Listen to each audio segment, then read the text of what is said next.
ঈদ তো চলেই গেল। গরুর গোশ খেতে খেতে মুখে তো এখন অরুচি এসে পড়েছে।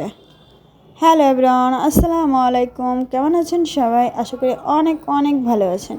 আলহামদুলিল্লাহ, আমিও ভালো আছি। আজকে ছোট মাছের চচ্চড়ি করব, তাই মলা মাছটিকে কুটে ভালো করে ধুয়ে নিলাম, বসিয়ে দিলাম কড়াই, দিয়ে দিলাম তেল, পেঁয়াজ কুচি দিয়ে এবার ভালো করে ভেজে নেব।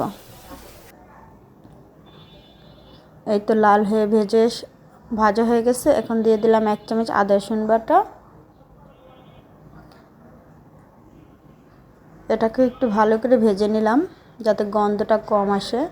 দিয়ে দিলাম একটু পানি, 1 চামচ লবণ, 1 চামচের অর্ধেক হলুদের গুঁড়া, 1 চামচ মরিচের গুঁড়া। হলুদের গুঁড়া মাছের ভিতরে দিলে অনেকটা গন্ধ আসে, এই জন্য আমি হলুদের গুঁড়া খুব কম দেই। এটাকে এখন ভালো করে কষিয়ে নেব। এই তো তেল উঠে আসছে, তার মানে কষানো হয়ে গেছে। মশলা যত কষাবেন তত মজা হবে। এবার একটু পানি দিয়ে দিলাম টমেটো কুচি।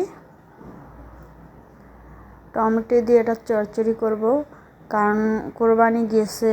কোরবানির ভিতরে গরুর গোশ খেতে খেতে মুখে একদম অরুচি।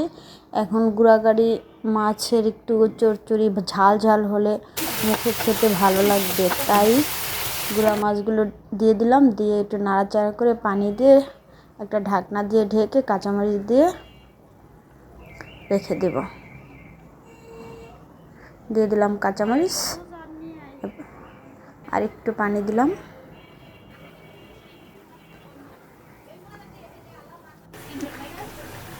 হয়ে গেছে আমার গুঁড়া মাছ। ভিডিওটি ভালো লাগলে অবশ্যই লাইক কমেন্ট শেয়ার করে দিবেন।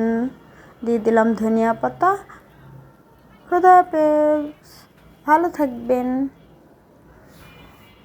রেডি আমার গুঁড়া মাছের চচ্চড়ি।